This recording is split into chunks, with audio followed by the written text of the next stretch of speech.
നമസ്കാരം, ഞാൻ നിപിൻ നിരവത്ത്. കഴിഞ്ഞ ദിവസം ഷോ നടക്കുന്നതിനിടയിൽ ഒരു സംഭവം ഉണ്ടായി. അത് നിങ്ങളോട് പറയാതിരിക്കാൻ യാതൊരു തരവുമില്ല. എൻ്റെ ഷോ എന്ന് പറയുന്നത് ഫാമിലി പ്രേക്ഷകർക്ക് വേണ്ടി സ്ക്രിപ്റ്റ് ചെയ്തൊരു ഷോയാണ്. അതുകൊണ്ട് ഒരുപാട് ഫാമിലിയും കുട്ടികളുമൊക്കെ ഉണ്ട് പ്രോഗ്രാമിൽ കാണാൻ ഓഡിയൻസായിട്ട്.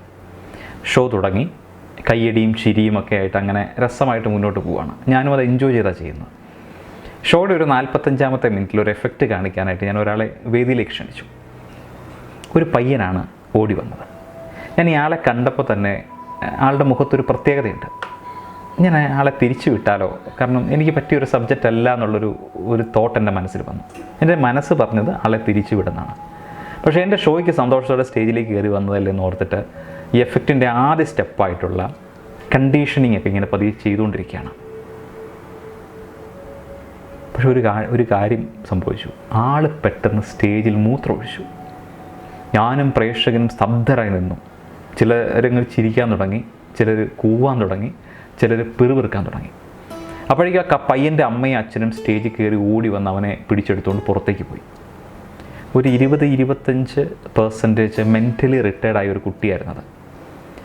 ലൈവ് ഷോകൾക്കിടയിൽ ഇതുപോലെ പലർക്കും പലതരത്തിലുള്ള വ്യത്യസ്തമായ അനുഭവങ്ങൾ പല കലാകാരന്മാർക്കും ഉണ്ടായിട്ടുണ്ട്. ചിലത് നല്ലതാണ്, മധുരിക്കുന്നതാണ്, ചിലത് ഇതുപോലത്തെ ഓർമ്മകളാണ്, ചിലത് വേദനിക്കുന്നതാണ്. പുറകിൽ നിന്ന് ഒരാൾ ഷോ നന്നായി ആസ്വദിച്ചു വരികയായിരുന്നു. അയാൾ ഒരു വർത്തമാനം പറഞ്ഞു. അതാണ് എനിക്ക് പറയാനുള്ളത്. ഇതുപോലെയുള്ളതിനെയൊക്കെ കൊണ്ട് പരിപാടിക്ക് വന്നിട്ട് അതിൻ്റെ ഫ്ലോ അങ്ങ് വല്ലാണ്ടങ്ങ് ഇല്ലാതായിക്കളി. ഇതിനെയൊക്കെ വീട്ടിൽ ഇരുത്തിയാൽ പോരെ എന്ന് ഒച്ചത്തിലങ്ങ് പറഞ്ഞു.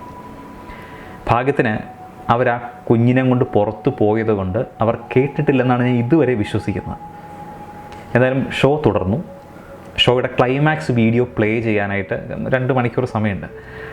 പ്ലേ ചെയ്ത് അത് തുടങ്ങിക്കഴിഞ്ഞപ്പോഴത്തേനും സ്റ്റേജിൻ്റെ ഓഡിയൻസിൻ്റെ പുറകിൽ നിന്നൊരു ഒച്ചയും ബഹളവും, ആരെയും എടുത്തുകൊണ്ട് പോകുന്നു. അപ്പോൾ എല്ലാവരും എണീറ്റ് തിരിഞ്ഞിങ്ങനെ നോക്കുകയാണ്.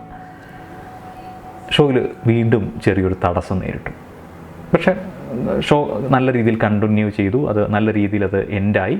എൻ്റെ ക്രിപ്റ്റിക് എന്ന് പറയുന്ന ഷോ ഗംഭീരമായിട്ട് ആളുകൾ ആസ്വദിച്ച് പോവുകയും ചെയ്തു. എല്ലാവരും ഫോട്ടോ എടുക്കാനായിട്ടും പരിചയപ്പെടാനും അഭിപ്രായങ്ങൾ പറയാനായിട്ടും ഒക്കെ എൻ്റെ അടുക്കൽ വന്ന് നിൽക്കുമ്പോൾ പോലും ഞാൻ ചിന്തിച്ചതും അവിടുന്ന് പെട്ടെന്ന് തിരിച്ചു പോകാനുള്ളൊരു ചിന്തയാണ്. കാരണം എൻ്റെ മനസ്സിലെ ചിന്ത എന്നാ വെച്ചാൽ, ആ സ്റ്റേജിൽ വന്നിട്ട് മൂത്രമൊഴിച്ചിട്ട് പോയി ആ കുട്ടിയുടെ അടുക്കലൊന്ന് പോകണം, അവനെ ഒന്ന് പോയി കാണണം എന്ന് എൻ്റെ മനസ്സിങ്ങനെ ആഗ്രഹിച്ചു. അവസാനം ആ അമ്മയുടെ അടുക്കലെത്തി കേട്ടോ. അമ്മ എന്നോട് സോറിയൊക്കെ പറഞ്ഞു. സോറിയുടെ ആവശ്യമൊന്നുമില്ല, കാരണം ആ സോറി ഞാൻ സ്വീകരിച്ചിട്ടുമില്ല. നിങ്ങൾക്ക് ഒത്തിരി ബുദ്ധിമുട്ടായല്ലേ, എൻ്റെ മോൻ ചില നേരത്ത് ഇങ്ങനെയാണ്, ഞങ്ങൾക്കിത് ഒത്തിരിയൊന്നുമല്ല. അതുകൊണ്ട് കഴിഞ്ഞ ആഴ്ച ഒരു കല്യാണത്തിന് പോയപ്പോൾ അതേപോലെ സ്റ്റേജിൽ പോയി ഓടിക്കയറി അവൻ മൂത്രമൊഴിച്ചു. വീട്ടിലൊന്നും കുഴപ്പമൊന്നുമില്ല, ചിലപ്പോൾ ഇങ്ങനെയാണ് അവന്. കുട്ടിയെ പുറത്ത് കൊണ്ടുപോയില്ലെങ്കിലും കുഴപ്പമാണ്. 100 സോറി എന്നിങ്ങനെ ആ ലേഡി പറയുന്നുണ്ടായിരുന്നു. അപ്പോൾ ഞാൻ ഹസ്ബൻഡല്ലേ സ്റ്റേജിലേക്ക് കയറി വന്ന ആളെന്ത് ചെയ്യുമെന്ന് ഞാൻ ചോദിച്ചു. അപ്പോഴാണ് അവർ ഒരു കാര്യം പറഞ്ഞത്. ഞങ്ങൾ വീട്ടിലോട്ട് പോകാനായിട്ട് വണ്ടി സ്റ്റാർട്ട് ചെയ്ത്, നിങ്ങൾ ഷോ മുടങ്ങി, ഏതായാലും ഞങ്ങൾ വീട്ടിലോട്ട് പോകാനായിട്ട് വണ്ടി സ്റ്റാർട്ട് ചെയ്ത് ഇരിക്കുന്ന പുള്ളിയുടെ കുറേ സുഹൃത്തുക്കളും കുറേ ആൾക്കാർ ഒരാളെ പൊക്കിക്കൊണ്ട് ഓടി വരുന്നുണ്ട്. അപ്പോൾ എന്താണെന്ന് ചോദിച്ചു. അത്യാവശ്യമായിട്ട് ആശുപത്രിയിൽ കൊണ്ടുപോകാനെന്ന് പറഞ്ഞു. ആശുപത്രിയിലോട്ട് കൊണ്ടുപോകാനെന്ന് പറഞ്ഞു. അപ്പോൾ ഈ സ്റ്റാർട്ടായി കിടന്ന വണ്ടി ഞങ്ങളുടേതായതുകൊണ്ട് എന്നോട് പറഞ്ഞു, നീ ഒന്നുകൂടി ഇരിക്കും, ഞാൻ പെട്ടെന്ന് എമർജൻസി അല്ലേ പോകാമെന്ന് പറഞ്ഞു. അപ്പോൾ ഞങ്ങളെ ഇങ്ങ് പുറത്തേക്കാക്കി ആളെ കയറ്റി ഹസ്ബൻഡ് ആശുപത്രിയിലോട്ട് പോയി. ഞങ്ങളങ്ങനെ അവിടെ ഇരുന്നു. അങ്ങനെ ഇരുന്നുകൊണ്ട് എനിക്ക് കാണാൻ പറ്റി. ഇനിയാണ് സിനിമയെ വെല്ലുന്ന ക്ലൈമാക്സ് എന്ന് പറയുന്നത്. ആ പൊക്കി എടുത്തുകൊണ്ട് പോയ ആളാരാന്നറിയോ? ആ പയ്യൻ സ്റ്റേജിൽ കയറിയപ്പോൾ മൂത്രമൊഴിച്ചപ്പോൾ ബഹളം വെച്ച ആ മനുഷ്യനാണ്. നെഞ്ചുവേദനയെ തുടർന്നാണ് അയാളെ ഇങ്ങോട്ട് കൊണ്ടുപോയിരിക്കുന്നത്.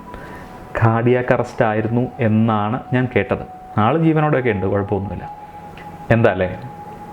മനുഷ്യൻ്റെ ഇമോഷൻസിനെ കുറിച്ച് പറയുകയാണെങ്കിൽ 6 എണ്ണമാണ് പ്രധാനമായിട്ടും. Happiness, sadness, anger, fear, surprise and disgust. ഇതിലെല്ലാവരും ഹാപ്പിനെസ്സിന് വേണ്ടിയിട്ടാണ് എപ്പോഴും ഷോകൾ കാണുന്നത്, മ്യൂസിക്കൽ പ്രോഗ്രാമുകൾ കാണുന്നത്, സിനിമകൾ കാണുന്നത്, ഒത്തുചേരലുകൾ, ഗാദറിങ്ങുകൾ. അങ്ങനെ ജീവിതത്തിൽ എപ്പോഴും നമ്മൾ ഉദ്ദേശിക്കുന്ന പോലെയാണോ എല്ലാ കാര്യങ്ങളും നടക്കുക? അല്ല. ചില കാര്യങ്ങളെ അക്സെപ്റ്റ് ചെയ്യാനായിട്ട് മനസ്സുകൊണ്ട് നമ്മൾ തയ്യാറാകണം. ആരെയും പരിഹസിക്കരുത്. കുറവുകളില്ലാത്ത മനുഷ്യരില്ല. എല്ലാം തികഞ്ഞവരായി ആരെയും സൃഷ്ടിച്ചിട്ടുമില്ല. വൈകി വരുന്ന തിരിച്ചറിവുകൾക്ക് സമയം ആരെയും കാത്തു നിൽക്കാറുമില്ല. Good bye.